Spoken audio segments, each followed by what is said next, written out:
Hello, it's Lan Nagati, a member of Longlink Cares and founder of Food Secure Future, a place for people of all ages and backgrounds to share ideas and learn about the most pressing food security issues. I'm here today with a special guest, Kate Nelson, from an exciting organization called the Farmlink Project, which is addressing the fact that approximately 30 to 40% of food grown in the United States goes to waste. Hello, Kate, and thank you for joining us today. Hey, thanks for having me. So, my first question for you today is, can you please tell the viewers a little bit about the Farmlink Project? Yeah, you want the short story or the long story? Whichever you feel is best. Okay, so the Farmlink project was founded in 2020. Basically, in 2020, as everyone knows, COVID shut down schools and colleges across the country, and a bunch of us were sent home. And I think that it was a very shared experience of kind of like not knowing what to do next and feeling a little bit hopeless. And so, from that shared kind of like hopelessness sparked this idea. And we were seeing on the news just these really long lines at food banks. And we're also seeing on the news and on TikTok and on social platforms, because the supply chain had shut down, we were seeing farmers having to throw away a ton of their crops. And so James Knopf and Aidan Riley kind of were like, it seems like one problem can solve another one. And so they called 200 farms and asked, hey, do you have surplus? Can we come pick it up? And eventually someone said yes, rented a U-Haul, went and picked it up, and then drove it to their local food bank in Los Angeles. And that kind of sparked this movement. So it started in LA, and then suddenly within the first 2 weeks, there was like, 200 college kids from across the country. Most of us had never even met each other. And we were kind of just running this same system of finding surplus and then delivering the surplus to an area that was experiencing a significant need. We don't drive U-Hauls anymore, but our process is still very much the same, in the sense of 4 years later, now we are a national organization. We work in California, we work in Canada and Mexico as well. And we just locate surplus food and we facilitate all the kind of pieces in between, and we deliver it to areas across the country. And in 4 years, we've delivered 200 million pounds of food, and have also mitigated a significant amount of carbon from going into the atmosphere, because while we were doing this, we discovered that when surplus food goes to the landfill, it releases methane, which is one of the hottest greenhouse gases. And so by mitigating the food from going to the landfill, we're able to reduce those methane emissions. So here we are today, 200 million pounds in, and basically just looking to keep moving food more and more every year. It's great. It's amazing. It's really crazy how just that idea took off and it's having all these adverse positive effects. Yeah. I mean, it was very much so made possible because of the pandemic, and because 1,000 college kids were just at home, like largely not doing anything. It gave us a huge leg up because we're able to just kind of have people volunteering for us for like the first 2 years. We just basically had volunteers. And the core of FarmLink is still the same, like a lot of our founders are still there. I'm still here. Ben Collier, our CEO, is still very much, we're all like 25. So the identity is still the same. We're just now a little bit more professional, which is good. Yeah. So Yeah. that leads me into my next question, actually. How has the FarmLink project evolved since its inception, and what are your future goals for the project? Yeah. So that's a good question. I mean, like I said, we were founded by college kids. And so the identity of not really taking no for an answer and of like kind of disrupting a system that isn't working is very much still rooted in our identity, and is very much still our goal, is to fix a system that's been broken for a really long time. We've evolved now to have a lot of professionals on our team. So we now have a full-time staff, and half of that staff is professionals. We have Mike Meyer, who's our head of farmer advocacy, who has been working in agriculture for 30 years and can tell you right now where a potato is gonna, like, where we're gonna have a surplus of potatoes in like 2 years from now. Like, he is an elite level like food procurement guy. We have Luis Yepes, who's rescued millions of pounds of food in his entire career. And then we have top of the line fundraisers on our team, and we're really like kind of building this team of professionals to continue our mission. Our identity remains the same and our mission remains the same, which is to support farmers and feed families. But now we're a little bit more efficient. We're significantly more efficient. A cool stat is that each year that we've delivered food, within each year, we've delivered double the amount of food, if not triple the amount of food than we've moved the year before. So we're growing at a pretty rapid rate as far as food movement goes. And also, obviously, then our team has to grow as well. It's great. I like that Yeah. you guys are sticking to your roots, sort of. And like you said, the college idea of not taking no for an answer, it's been working, It's clearly. been working. Yeah. It's been definitely opening some doors for us. It's definitely interesting to be a new voice in the scene. Yeah. So, looking back on your journey with FarmLink, what lessons have you learned that you believe are important for young change makers to know? I think a good lesson is you don't know what you don't know.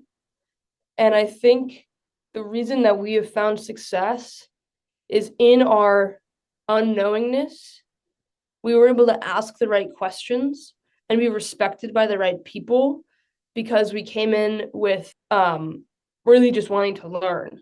And so I think there's a lot of faking it and there's a lot of like, I don't know. I think that we were just very like clearly looking to do something and not really knowing exactly where to start, but knowing that we were just going to start. And because we asked the right questions and because we didn't stop asking questions, we were able to be welcomed into spaces that maybe otherwise wouldn't let us in. There's a lot of red tape in the food and ag space, as there should be, because food is nutrition, is health. Everyone needs it to survive. And I think the system's been functioning in the same way for a really long time.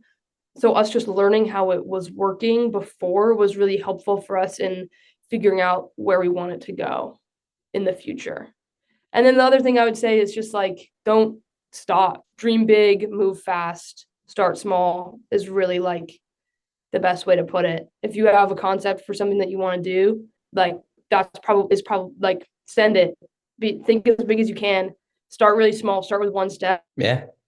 And that whole college mentality, sort of like that college kid mentality, but really it's pushing you guys forward. It's great. And my final question for you guys, what have been some of the most rewarding aspects of leading the FarmLink project? Um I think, like I said before, the growth that we've been able to see has been pretty tremendous. I think that that growth is largely because of the team that we were able to build. People just wanted to join our team because what we were doing made a lot of sense. And the way that we were approaching the problem made a lot of sense. We were approaching with a ton of optimism and a ton of hope and a ton of grit. And so I think those three kind of things made our team really attractive for other people to join. I think also for me, I lead marketing, which means I get to go out every quarter or so, every month, and go to a distribution or go to a farm and talk to people and interview them and collect content, which for me is one of the best parts about my job because I get to just kind of go and form these relationships with these people who we're working with every single day. Last month, I went to Minnesota where we're seeing this huge surplus of potatoes. And I went to this farm and they had like 10,000 potatoes in a big pile. And I was just talking to the farmer and he was like, oh, yeah, like you can climb the pile of potatoes if you want. So obviously, being 25, I climbed the pile of potatoes and it was so fun. But more so than that, like just being able to interface with the people that we're working with every single day is really, really rewarding. Getting to volunteer at food banks is really rewarding. And I think getting to tell people's stories, these are heroes that we're talking about. These are the people who grow our food, keep us alive. People who are visiting these food banks are some of the most resilient people you'll ever meet. And so getting to tell their stories and getting to hear their stories firsthand has been really, really powerful. And also then receiving recognition on other levels for the work that we're doing is really cool. I think a lot of FarmLink is like, we want to change the way that people think about food access and the way that people think about a food bank or food charity. And we want to redefine that as a more like normal concept. There's some stat that like 50% of people are like who are food insecure won't go to a food bank, maybe because they don't know where it is, maybe because they don't think that it's going to have like nutritious produce. But I think redefining the way that the United States thinks about food security and shapes our food system, that is some of the really rewarding stuff.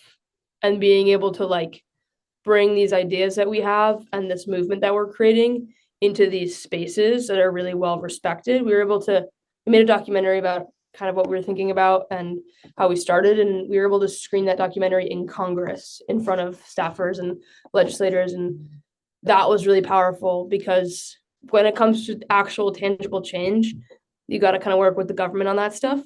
So yeah, I think being allowed in the right rooms has been a really rewarding part of this, like kind of pipe dream that we had 4 years ago that now is very legit. Yeah. You guys are really pioneers. What you're doing is great. It's amazing. I don't know if we're pioneers. There's a ton of other incredible food rescue nonprofits out there who are doing awesome things. And I think really the key to success here is remembering that above all else, collaboration is what's going to get us through to this next level of food access for people. There's really incredible leaders and heroes in every single state who are moving food. Sharing Excess is a really awesome partner that we have. It's moving food in and out of Philly and New York. And I think really like truly the key to success is if we all kind of are able to collaborate. Because it really is one goal, right? Like no one should be food insecure. No one should be hungry while we have enough food to feed everyone. It's very simple. Like, it's very simple. You know what I mean? We have more than enough food. We grow enough food in this country alone to feed every single person in the world twice over. And yet, I think the stat is like 1 out of 4 college students are food insecure, and 1 out of 6 people in the country are food insecure. It doesn't make any sense. So I think collaboration is really the key secret sauce, maybe. Yeah. All right. That's it for me. Is there anything else you want to add? As someone who's seen what we've done, what to you has stood out from our mission? Like, what made you want to do this interview? I mean, really, you guys I just thought almost the college student mentality, not taking no as an answer, all of that. You guys are always persevering and almost bringing a new set of eyes or a new perspective, sort of new mission into this area that's been so established for so long. And it's really powerful. It's great. Yeah. Well, something that's actually cool too is we have 2 fellowships, which are basically kind of like internships, one of which is called the Field Fellowship. And basically, we created it with the intention of inspiring other young changemakers. And so basically, how it works is it's a 6-month program. And you have like kind of the first part of it is learning from Farmlink and getting to work with our industry professionals, like I mentioned before, and learning how the system works. And the second part of it is you kind of go out into the field, whether you're volunteering at a composting facility in New York City or you're, helping at a distribution site in LA. You go and you're fully immersed. So you're like living in this new space, working in this new space. And then the third part of it is you kind of come back to Farmlink and we work on like ideas for change. And then you present on them. So that's a really cool way to get involved. Yeah, sounds really cool. You should tell your change making friends that we have that. I will. Right.